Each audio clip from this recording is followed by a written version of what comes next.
नमस्कार, बहुत स्वागत है आपका न्यूज़ 18 के डिजिटल प्लेटफॉर्म पर। मैं हूं आपके साथ अंशिका पाठक और इस वक्त मेरे साथ मौजूद है मार्केट एक्सपर्ट अनुज गुप्ता जी। अनुज जी, आपका बहुत स्वागत है।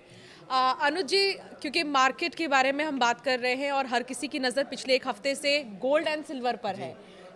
धड़ाक से नीचे रेट्स आए हैं गोल्ड और सिल्वर के, और जिनकी शादी होने वाली है नवंबर दिसंबर में, उनके लिए खुशखबरी है। कैसे देख रहे हैं सर? देखिए, ये महज 10 दिन की बात नहीं है। ये अगर आप 2025 के स्टार्टिंग से देखेंगे तभी से ये लोगों की नज़र में गोल्ड सिल्वर था। तो अगर आप देखेंगे 2025 के स्टार्टिंग से लेकर अभी तक, तो गोल्ड करीबन 89% के रिटर्न दे चुका है, सॉरी सिल्वर 89% रिटर्न दे चुका है और गोल्ड करीबन 70% के रिटर्न दे चुका है। तो सभी की नज़र गोल्ड सिल्वर पे थी। और पिछले 10 दिनों में इसलिए इंटरेस्टेड है क्योंकि जो फेस्टिवल सीजन गया उसमें फिजिकल के भाव बहुत बढ़ गए थे। हमने देखा फिजिकल मार्केट में गोल्ड का भाव करीबन 1,35,000 तक बिका और सिल्वर करीबन 1-2 लाख तक बिकी है। तो इस वजह से काफ़ी नज़र में रही है लोगों के, और इसकी वजह से हम देख रहे हैं कि काफ़ी उठापटक फिजिकल मार्केट में देखने को मिली है। अच्छा, एक सवाल ये भी है जो आम जनता के मन में ज़रूर उठता है कि गोल्ड डिमांड में काफ़ी ज़्यादा रहता है, but at the same time silver को देखें तो सिल्वर के रेट्स बहुत ज़्यादा है। कैसे इसे समझे दोनों के डिफरेंस को? देखिए, gold basically is a precious metal, जो कि टोटली प्रीशियस मेटल है। जबकि सिल्वर जो है प्रीशियस मेटल के साथ साथ इंडस्ट्रियल मेटल भी है। हमने देखा है पिछले कुछ सालों में सिल्वर का जो डिमांड है वो एज ए इंडस्ट्रियल मेटल बहुत यूज़ हुआ है, चाहे वो सोलर पैनल्स में हो, चाहे वो ईवीज में हो, चाहे वो आईफोन्स में हो। जितने भी आपके फ़ोन है सब में आपको सिल्वर मिलता है। प्लस अगर आप देखेंगे तो ईवीज में बहुत डिमांड बढ़ी है। प्लस चिप जो बनती हैं उसमें भी सिल्वर का यूज़ होता है, तो सिल्वर का इंडस्ट्रियल यूसेज बहुत इंक्रीज़ हुआ है। तो इसके हम देखते हैं कि सिल्वर के जो प्राइजेज हैं वो बहुत स्पीड से इंक्रीज़ हुए हैं as compared to the gold, और सिल्वर ने गोल्ड को बीट भी किया है। तो कहीं ना कहीं इंडस्ट्रियल मेटल का जो सपोर्ट है वो भी सिल्वर को मिलता है, प्लस जो प्रीशियस मेटल का सपोर्ट है वो तो सिल्वर को मिलता ही है। तो यहाँ पर सिल्वर जो है ड्यूअल चलता है। अगर गोल्ड बढ़ेगा तो सिल्वर बढ़ेगा, प्लस अगर इंडस्ट्रियल मेटल बढ़ेंगे तब भी सिल्वर को सपोर्ट मिलता है। अच्छा, एक चीज़ तो यहाँ समझना होगा कि डिमांड जैसे ही किसी भी चीज़ की बढ़ती है वैसे ही उसका प्राइस भी उतना ही उछाल करता है। अभी हाल ही में त्यौहार भी थे और हर किसी को खरीदना था ज्वेलरी। बहुत सारे त्यौहार आए बीच में, अभी हम बात भी कर रहे थे करवा चौथ, धनतेरस, लेकिन फिर भी तब नहीं कम हुए जितना अब कम हुए रेट्स। देखिए, जनरली क्या होता है, फेस्टिवल जो दिवाली का त्यौहार है इसमें लोग सिल्वर को एज ए ऑस्पिशियस के तौर पर परचेज करते हैं, पूजा के लिए यूज़ करते हैं, तो वो मैंडेटरी हो जाता है। तो ऐसे में क्या होता है, जनरली फिजिकल मार्केट में शॉर्टेज क्रिएट हो जाती है क्योंकि हर किसी को फिजिकल चाहिए। तो हमने देखा कि इस बार जो फिजिकल सिल्वर थी उसकी डिमांड बहुत बढ़ी एज़ कम्पेयर पिछले साल के मुकाबले, लोगों ने बहुत खरीदा। प्लस यहाँ पर ईटीएफ की डिमांड ने एक नया रोल प्ले किया। हालांकि पिछले सालों में हमने देखा ईटीएफ उतना नहीं था, बट इस टाइम अगर आप देखेंगे तो ईटीएफ ने बहुत ज़्यादा रोल प्ले किया। और ईटीएफ का अगर आप पूरा एयूएम देखेंगे दैट इज ऑलमोस्ट 40,000 करोड़ के आसपास एयूएम हो गया। तो मतलब बहुत बड़ा इन्वेस्टमेंट हो गया है सिल्वर ईटीएफ का। तो सिल्वर ईटीएफ की जितनी भी कंपनीज थी उनकी डिमांड यहाँ पर बढ़ती हुई नजर आई। तो उसकी वजह से हमने देखा कि उनकी डिमांड आने की वजह से सिल्वर जो है फिजिकल मार्केट में शॉर्टेज हो गई, जिसकी वजह से सिल्वर का फिजिकल प्राइस बहुत इंक्रीज हो गया।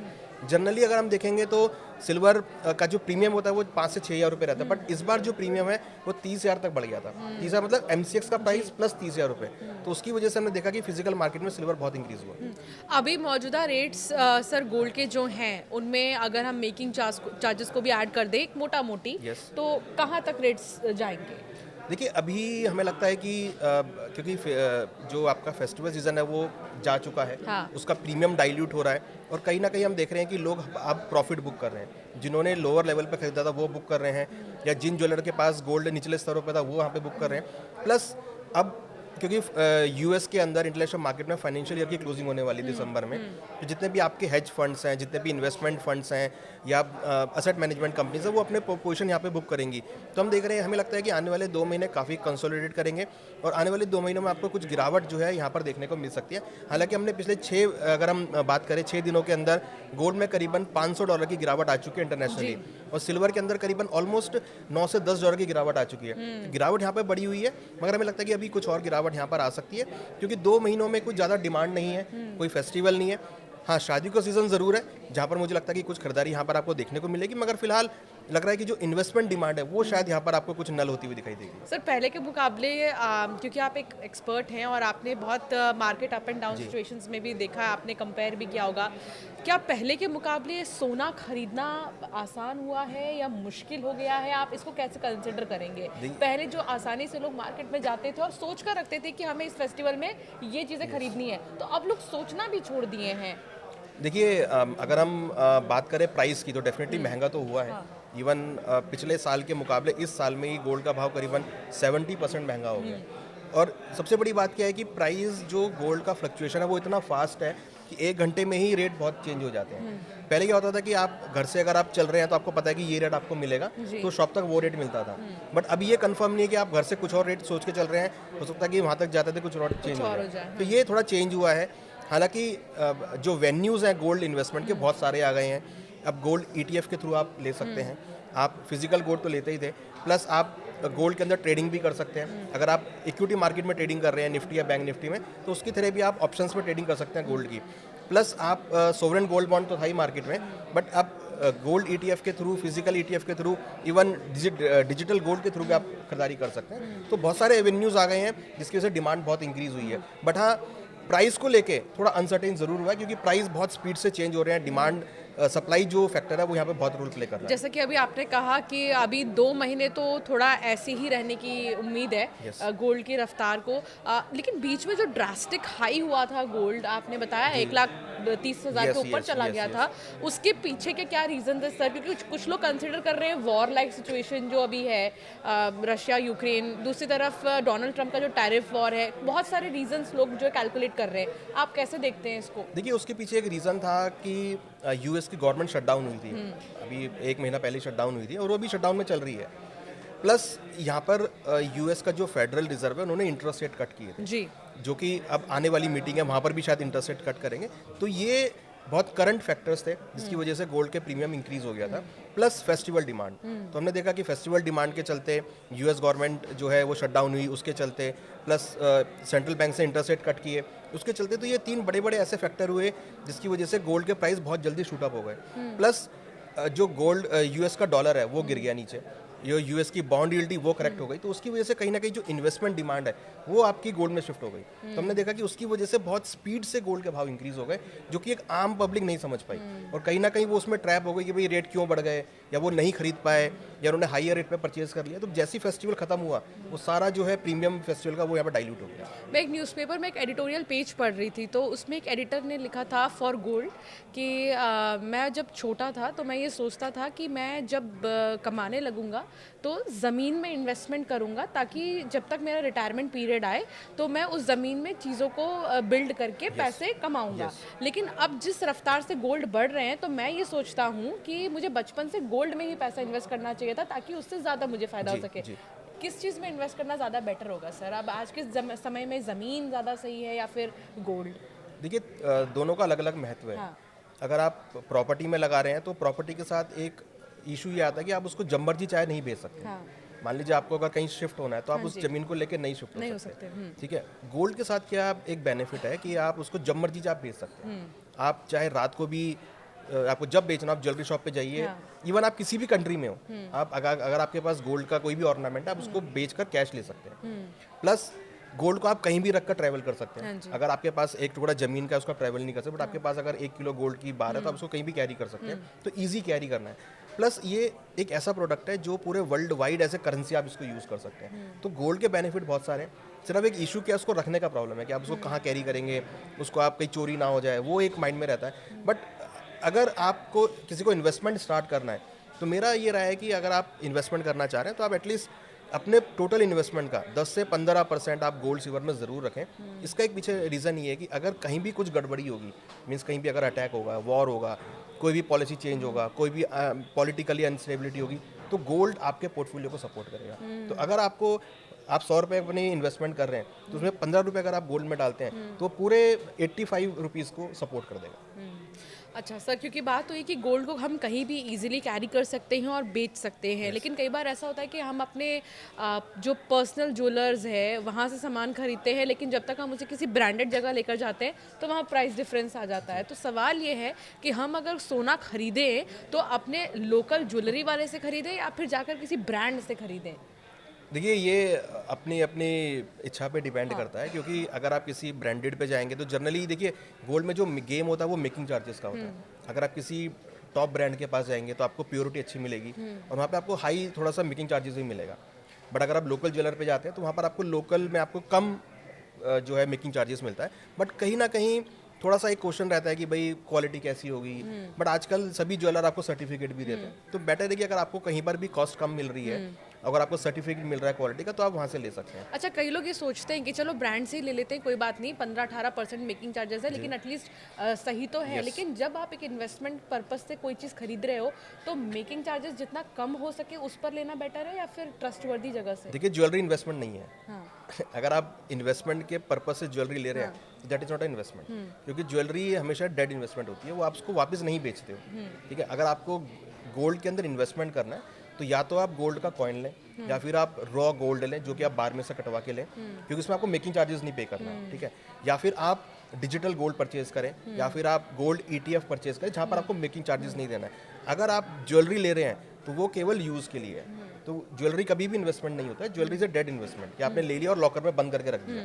तो अगर आपको ज्वेलरी ले रहे हो तो आप ये मान के चलो कि वो आपकी यूज़ के लिए है, वो इन्वेस्टमेंट नहीं है। बट आप अगर गोल्ड इन्वेस्टमेंट करना चाह रहे हो तो आप या तो ETF लें, या फिर गोल्ड का रॉ गोल्ड लें, या गोल्ड का कॉइन लें, या फिर बार से कटवा के लें जिसमें आपको मेकिंग चार्जेस नहीं लगता है, तो उसको आप कभी भी फिर जाकर इजीली विदाउट मेकिंग चार्जेस नुकसान के आप उसको बेच सकते हो।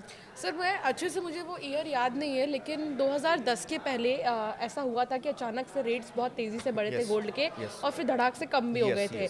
तो लेकिन उस टाइम तो डिफरेंस जो आया था वो शायद 15-20 हज़ार के करीब था रेट्स, जो अगर मैं सही हूँ तो क्या वो दौर आएगा? देखिए, अगर आप 15-20 हज़ार की बात कर रहे हैं तो वो आ चुका है 6 दिन में। गोल्ड का भाव 12,000 रुपये गिर चुका है, चांदी का भाव करीब 27,000 रुपये गिर चुका है। बट देखिए, उस टाइम में और इस टाइम में बहुत बड़ा फर्क है।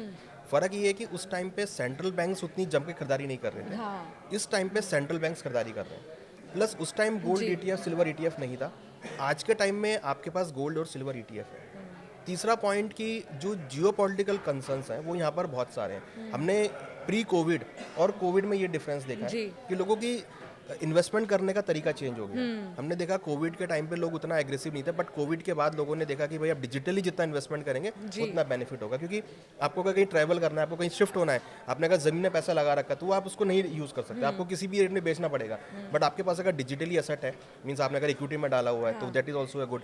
आपने अगर डिजिटल गोल्ड लिया हुआ है, आपके फिजिकल है, तो आप उसको कहीं भी यूज़ कर सकते हैं। तो हमने देखा कि लोगों का जो कंसेप्ट है इन्वेस्टमेंट का वो डिजिटली बहुत शिफ्ट हुआ है। तो कहीं ना कहीं लोग आप देख रहे हैं कि इन्वेस्टर ये देख रहे हैं कि भाई आपको ऐसा प्रोडक्ट मिले जो डिजिटली आप इन्वेस्टमेंट कर सकें।